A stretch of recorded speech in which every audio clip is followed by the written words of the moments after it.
નમસ્કાર, આપ જોઈ રહ્યા છો આસપાસ ન્યૂઝ। આજના મુખ્ય સમાચાર। છેલ્લા અઠવાડિયાથી ગુજરાત આખામાં વરસાદ મન મૂકી તો ક્યાં હદ વટીને વરસી રહ્યો છે। તે બાદ ગઈકાલે શુક્રવારે બપોર પછી ગુજરાતના કચ્છ જિલ્લામાં વરસાદે માજા મૂકી અને આખા કચ્છમાં પાણી જોવા મળ્યું। વરસાદના આ બીજા રાઉન્ડમાં કચ્છના ભુજમાં વરસાદ મન મૂકીને વરસ્યો। ભુજના રસ્તાઓ તેમજ નીચાણવાળા વિસ્તારોમાં વરસાદના પાણી ભરાયા। તેના કારણે ભુજવાસીઓને આનંદ સાથે થોડી મુશ્કેલીઓ પણ ભોગવવી પડી। વરસાદના પાણી દુકાનો તેમજ ઘરોમાં પણ ઘૂસ્યા, તેના અસર રોજિંદા પર જોવા મળી।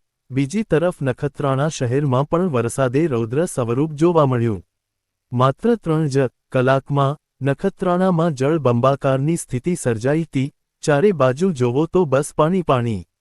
નીચાણવાળા વિસ્તારોમાં પાણી ભરતા લોકોને હાલાકી થઈ હતી। નદીનાળામાં પૂર આવતા રસ્તાઓ પણ બંધ થયા અને વાહનોની ટ્રાફિક જોવા મળી। નખત્રાણા તાલુકાના ખોબડી ગામની નંદીમાં પૂર આવતા અબોલા જીવ તણાતા જોવા મળ્યા। અંદાજે 7 થી 8 ગાયો તણાઈ હોવાનું અનુમાન છે। બીજી તરફ નખત્રાણાના સાયરા ગામમાં વીજળી પડી।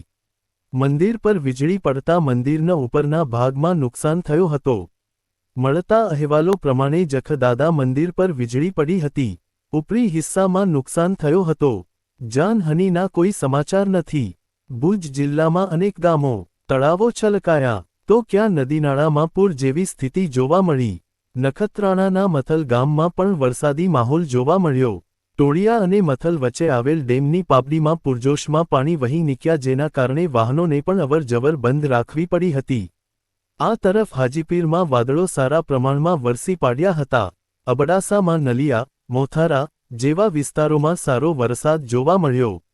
રવા પર, માતાના મઢ, દયાપર, લખપત જેવા વિસ્તારોમાં પાણી વહી નીકળ્યા હતા।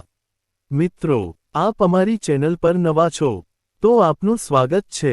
અમારી ન્યૂઝ ચેનલ આપની આસપાસની તમામ જાણકારી આપતી રહેશે, માટે આસપાસ ન્યૂઝને સબસ્ક્રાઇબ કરવાનું ન ભૂલતા। આગામી 72 કલાક હજુ પણ ગુજરાતમાં વરસાદી સિસ્ટમ સક્રિય છે, તેથી હવામાન વિભાગે આગાહી કરી છે। ભારેથી અતિભારે વરસાદની આગાહી કરવામાં આવી છે।